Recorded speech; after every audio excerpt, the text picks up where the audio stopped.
ada pendapat jika cerita tentang surga mengenai keindahan serta keadaan di sana merupakan metafora. Sedangkan bagi Allah tidak ada yang sulit. Sebetulnya bagaimana Pak Ustadz ini? Apakah metafora atau sebenarnya surga seperti diceritakan? Metafora yang dimaksud oleh beliau itu adalah apakah penggambaran tentang surga itu sebetulnya betul-betul sesuatu yang sebetulnya tidak seperti itu. Kalimat ini ada benarnya. Benarnya dalam pengertian memang penggambaran tentang surga seperti contohnya surga mengalir di bawahnya sungai, ya. Kemudian nanti ada divan-divan, kita akan bertelekan, bersandar, ya, menikmati hidup itu, minum air yang putihnya seperti seputih susu, minum air yang manisnya lebih manis dari manisnya madu, ya. Dan itu bukan hanya minuman yang ada kita akan minum, tapi sungainya seperti itu. Itu seluruhnya sebetulnya memang bukan penggambaran berarti surga seperti itu. Untuk penggambaran surga yang asli itu sudah ditutup oleh Nabi keterangannya dengan kalimat, ya, surga itu adalah sesuatu yang mala ainun ra'at, sesuatu yang tidak bisa dilihat oleh mata, oleh pandangan manusia, Hmm. wala udunun sami'at, sesuatu yang tidak bisa terdengar oleh telinga kita, bagaimana gambarannya, wala khatar ala qalbi basyar, dan tidak terlintas dalam bayangan manusia seperti apa bentuk kenikmatan surga. Itu yang dimaksud. Itu ditutup itu sebetulnya. Berarti surga yang digambarkan dalam Al-Quran ini hanyalah surga yang untuk mengantarkan kita memiliki rasa targhib, rasa harap, rasa rindu, rasa kepengen mendapatkan. Contohnya, surga mengalir di bawahnya sungai. Itu ketika ayat ini turun kepada bangsa Arab, orang-orang Quraisy yang kehidupannya gersang, mereka tidak punya sungai, mereka tidak punya pepohonan yang rindah, itu dengan penggambaran seperti itu saja itu sudah nikmat yang luar biasa bagi mereka, ya. Untungnya ayat ini tidak turun di Cianjur di Sukabumi. Kalau turun di Cianjur di Sukabumi, barangkali surga mengalir di bawahnya sungai, kata orang Sukabumi dan Cianjur, tiap hari mah saya lihat itu sungai-sungai di bawah rumah saya kan gitu, rindang semua. Nah ini sekedar untuk menjemput uh, rasa kerinduan manusia supaya lebih tergambar. Jadi disebut metafora dalam arti hal yang mustahil seperti itu tidak juga. Tapi bentuknya tidak persis sama, iya. Ya, jadi sebetulnya penggambaran tentang surga itu hanyalah untuk menjemput kita supaya bisa punya rasa rindu terhadap surga. Kalau digambarkan surga itu susah, surga itu kayak di dunia menderita, dari sana bakal cari kerja lagi, buat makan itu mesti berusaha lagi, itu bukan kenikmatan. Nah, jadi yang digambarkan itu adalah sesuatu yang berupa kenikmatan-kenikmatan supaya kita punya rasa kepengen, hasrat tinggi untuk memperolehnya, ya, keinginan kuat untuk bisa mencapainya. Itu penggambaran tentang surga seperti itu. Jadi memang betul ada betulnya juga, dia bukan surga yang sebenarnya. Nah, surga yang sebenarnya adalah itu kata kunci dari Nabi tadi, sesuatu yang tidak pernah terlihat oleh pandangan mata, tidak pernah terdengar oleh telinga, dan tidak pernah terlintas oleh bayangan. Katakanlah orang yang pernah bermimpi surga pun, itu bukan surga yang sebenarnya yang dilihat dalam mimpinya. Itu kalau misalnya di antara kita ada yang pernah, saya kayaknya mimpi hidup dalam surga, semuanya enak, semuanya gampang, mau makan tinggal makan aja, mau minum tinggal minum aja. Nah, itu bukan surga yang sebenarnya yang dia lihat dalam. Mengenai Fatir ayat 28 yang menjelaskan bahwa di antara hamba-hamba Allah yang takut kepada Allah hanyalah para ulama. Tapi di awal terjemahan itu disebutkan di antara manusia, makhluk bergerak yang bernyawa, dan hewan-hewan ternak. Apakah itu tidak termasuk disebut ulama untuk selain manusia? Apakah selain manusia juga bisakah disebut juga ulama selain manusia itu? Justru penyebutan kalimat manusia, binatang melata, binatang ternak maksudnya adalah untuk kepentingan kita. kepentingan kita sebagai manusia yang ingin lebih banyak tahu tentang siapa sih manusia, bagaimana sih isi dalamnya manusia, bagaimana sih bentuk biologis manusia. Kalau dia manusia katanya ada jantungnya, kayak apa sih jantung manusia? Kalau dia ada paru-paru, kayak apa sih paru-parunya manusia? Kalau dia ada sel-sel, kayak apa sih sel-selnya? Ingin tahuan kita tentang hal itu, dan ingin tahuan kita tentang binatang melata yang pasti selnya lebih kecil lagi, yang berarti jantungnya lebih kecil lagi dari manusia, yang berarti apa organ tubuhnya, kepalanya, kakinya lebih kecil lagi dari manusia. Atau binatang ternak, ya, yang dia mungkin hampir dengan sama dengan manusia besarnya, tapi dia punya bentuk yang berbeda. Dia bertumbuh dengan 4 kaki misalnya, dan dia akhirnya menjadi sebab binatang yang bisa kita makan, ya. Dan kita makan dagingnya itu membuat kita sehat. Apa sih rahasianya daging mereka kok bisa begini? Nah, inilah yang dimaksud dengan ayat ini, dorongan-dorongan keingintahuan kita tentang siapa manusia itu, siapa binatang melata itu, siapa binatang ternak itu, ya, yang mana pada gilirannya kita jadi banyak tahu.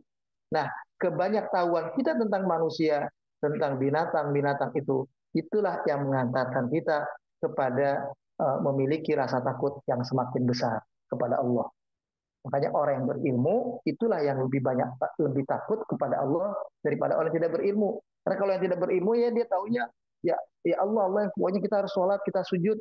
Ya manusia itu dia cuma taunya manusia adalah ada palanya, ada kakinya, ada tangannya. Ya, dia lahir, kemudian nanti hidup, lalu dia mati. Taunya cuma itu. Tapi orang yang berilmu akan mempelajari.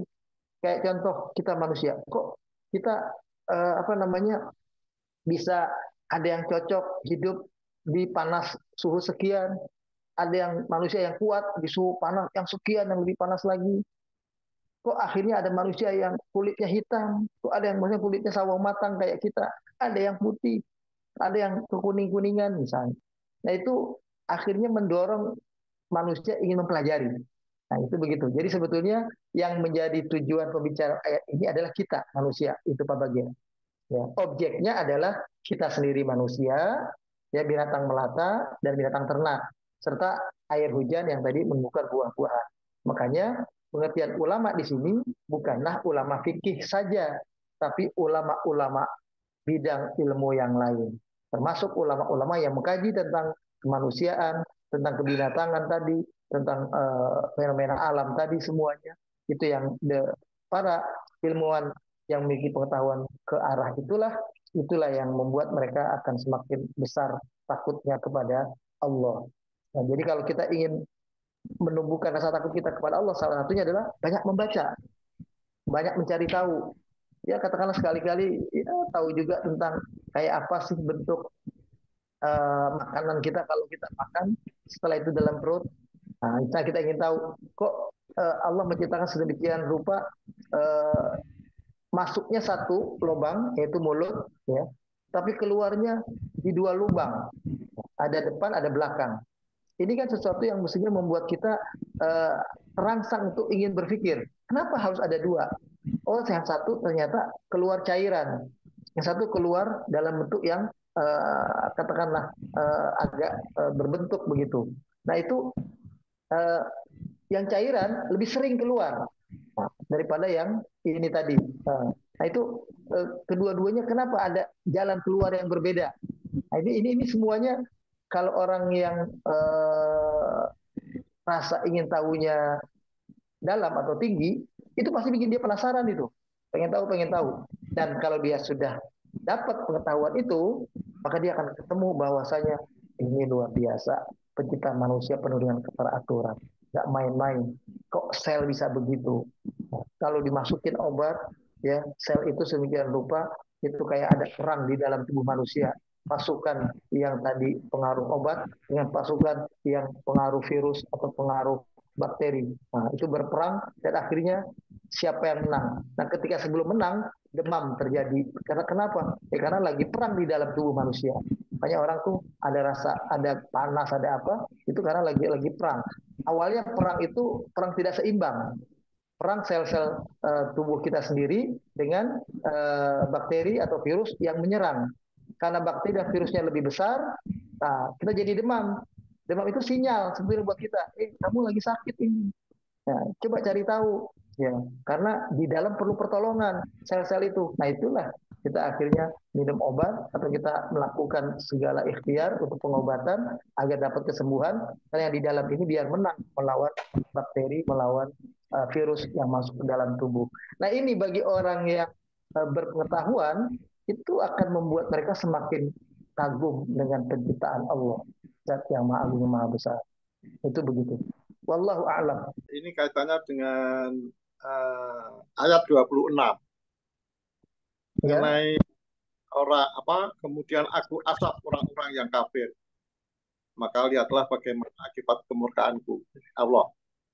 Nah, konotasi kafir di sini adalah mereka di dalam ayat 25 ini adalah orang-orang yang mendustakan rasul-rasul, termasuk Nabi Muhammad.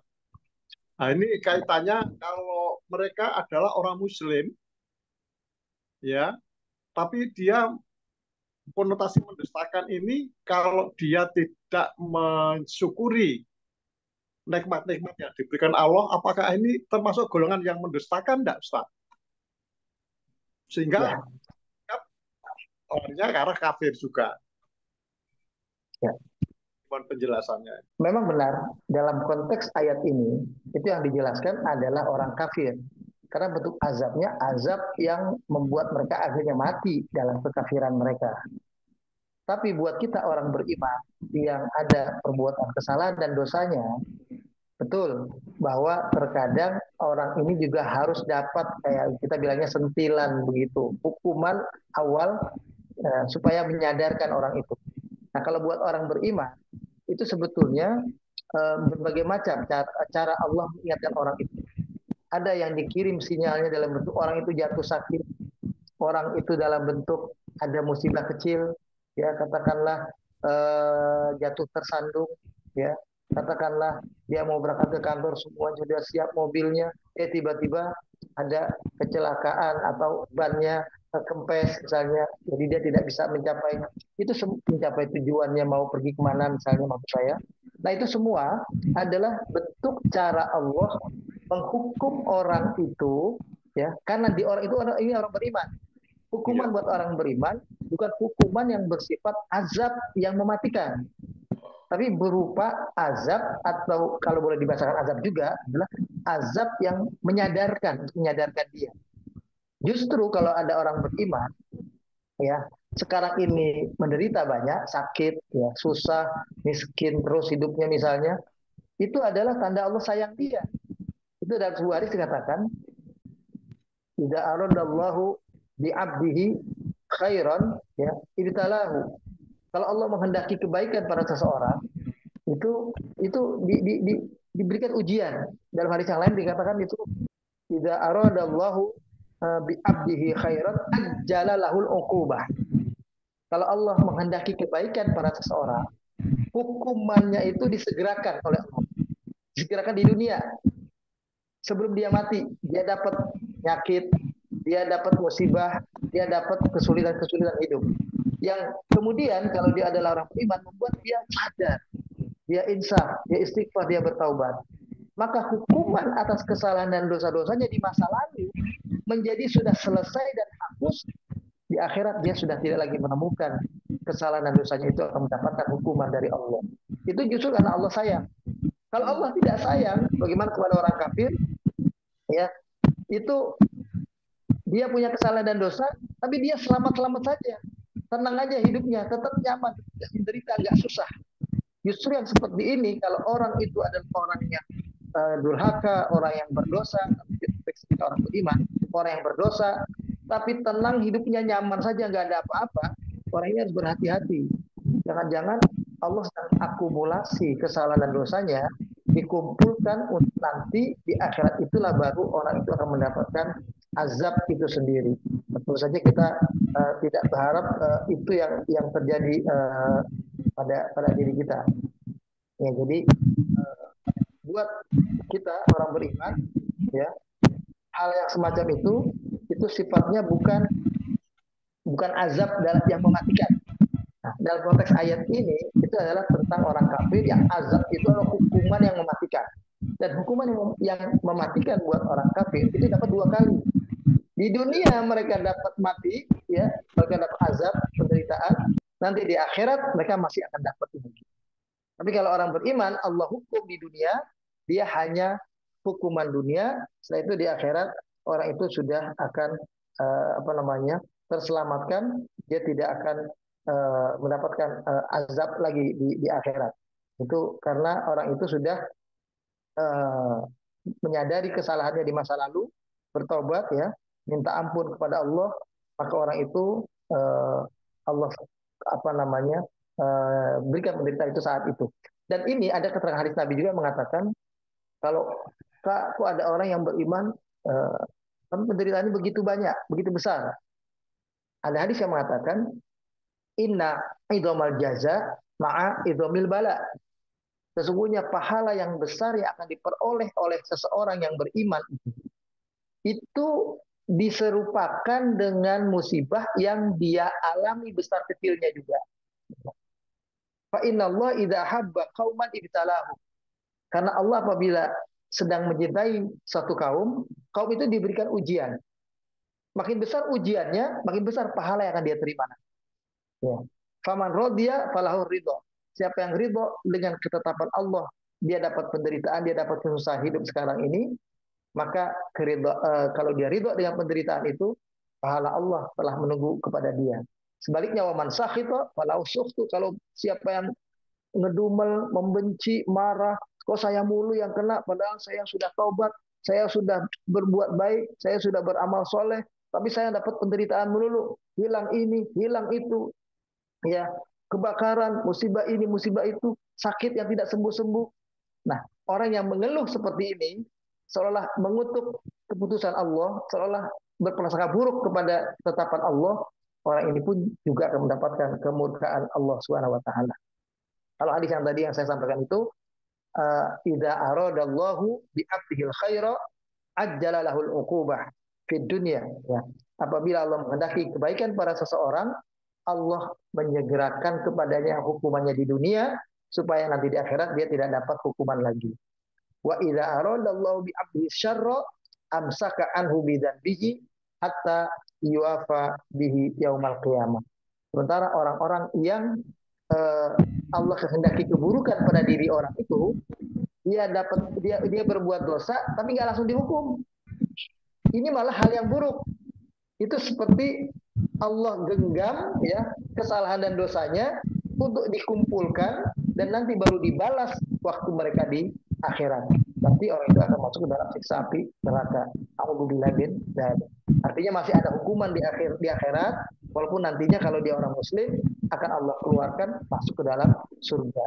Justru makin banyak penderitaan kita di dunia, kita lebih banyak bersyukur, boleh jadi ini menghapuskan semua kesalahan dan dosa-dosa kita di masa lalu. Makanya Nabi kalau datang, Pak, itu berkunjung ke orang sakit, itu bukan langsung semoga lekas sembuh doanya.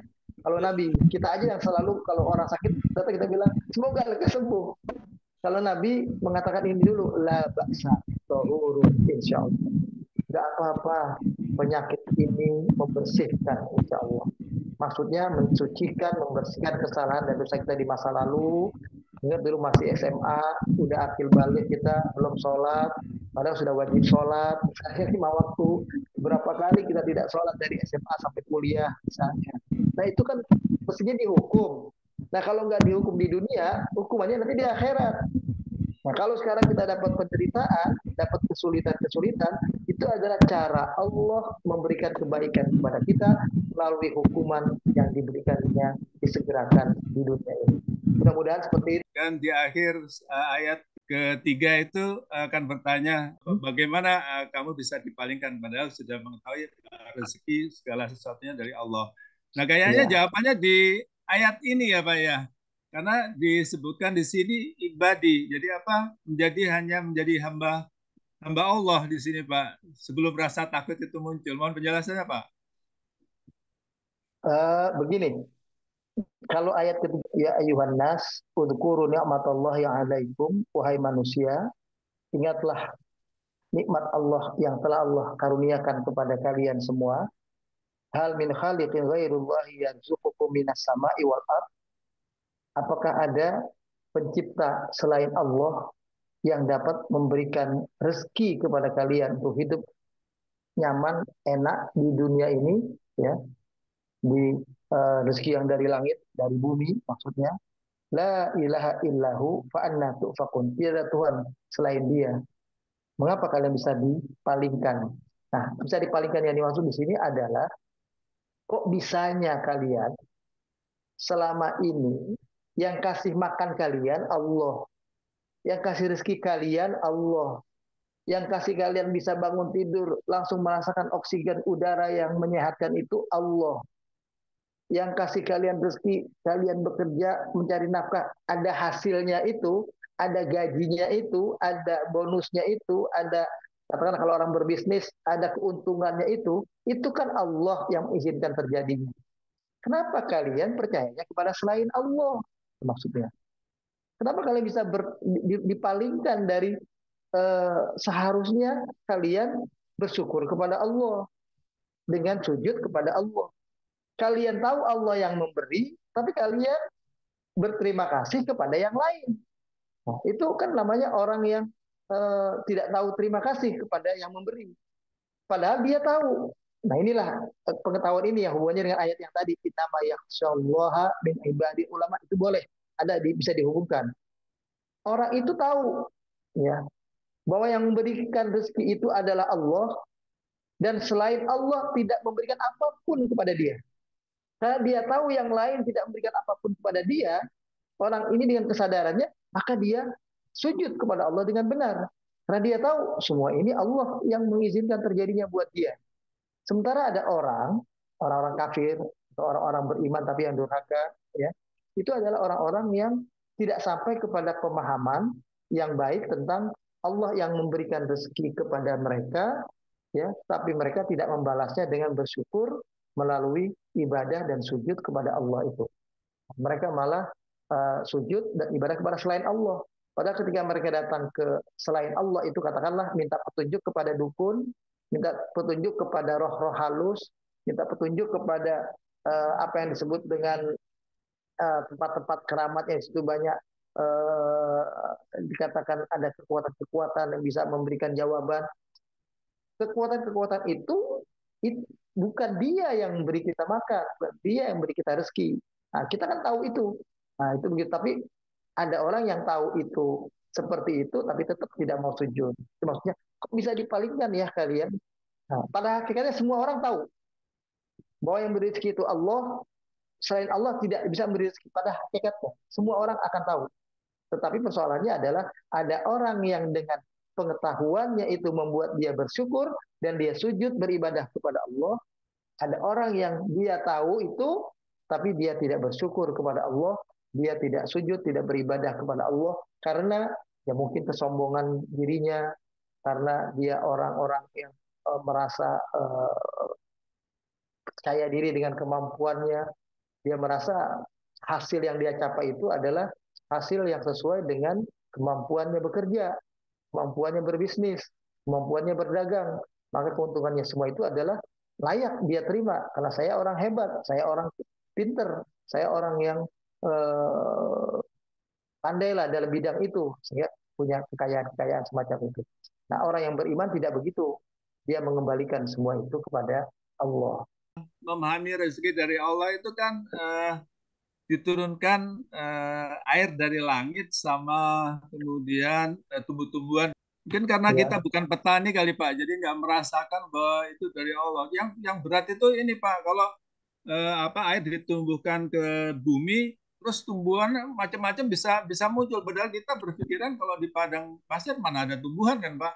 Itu yang saya merasa sulit nggak mudah diternak gitu Pak, untuk kita yang awam gitu. Karena di padang pasir mana mungkin ada tumbuhan, orang tumbuhan udah mati gitu kan, begitu dikasih air bisa tumbuh. Itu mungkin yang saya rasakan sulit untuk memahami rezeki itu gitu. Yang kita ada ya kalau nggak ada duit ya nggak ada rezeki gitu. Itu pun kita membatasi diri dengan pengertian rezeki itu adalah uang. Rezeki itu adalah hasil materi.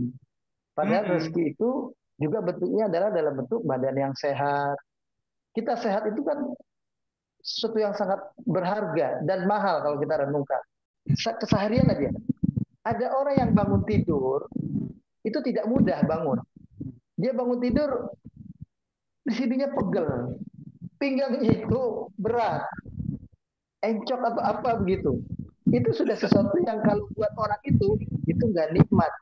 Baru dia rasakan itu nikmat ketika dia bangun, ternyata lega, enak bangun badannya. Nah, gitu. Bisa langsung melangkah, bisa bangun tidur dengan baik. Nah, sehat itu adalah rezeki Allah sebetulnya. Jadi kita masih atau organ-organ tubuh kita masih berfungsi dengan baik, seperti misalnya kita sulit bernafas hanya karena kekurangan oksigen, kita masih bisa masih bisa menggunakan alat bantu oksigen itu saja untuk membuat kita bisa bernafas dengan baik. Nah, tapi ada orang yang bagian dalamnya tidak bisa terangsang untuk bernafas dengan baik. Sehingga ada oksigen pun, oksigen nggak bisa dijemput. Makanya orang-orang seperti ini harus menggunakan ventilator. Oksigen yang ada dijemput, kan gitu istilahnya. Daya isap tubuhnya itu sudah tidak seperti daya isap tubuhnya orang sehat.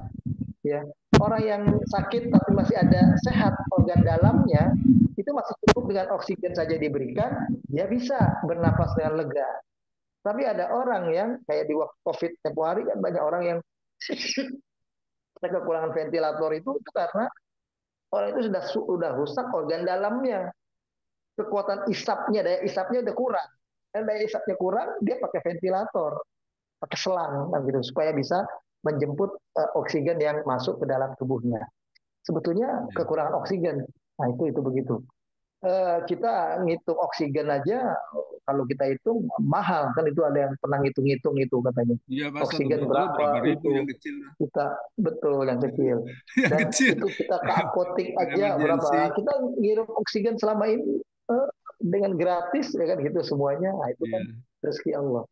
Ya gini Pak, teman saya pernah seminggu koma, hidup lagi Pak. Ya, ya alhamdulillah. Hidup lagi seminggu lagi. Iya memang itu memang ajaib benar teman saya itu. Dianya stres ini apa kan dia mau dokter. Stres kerjaannya tuh diambil-ambil orang gitu. Ada yang sampai 4 tahun, dosennya suami saya 4 tahun. 4 tahun nggak pakai ventilator. Koma, koma. Iya. Dikasih makan yang pakai itu. Dikasih makan yang bubur itu lewat selang. Ya, pakai alat. Ya, terima kasih tambahan pengetahuan buat kita bahwa ada orang yang seperti itu keadaannya dalam keadaan koma, ternyata pada akhirnya bisa hidup lagi, dan koma buat dia mungkin ya maaf dalam tanda kutip, jangan-jangan itu adalah bentuk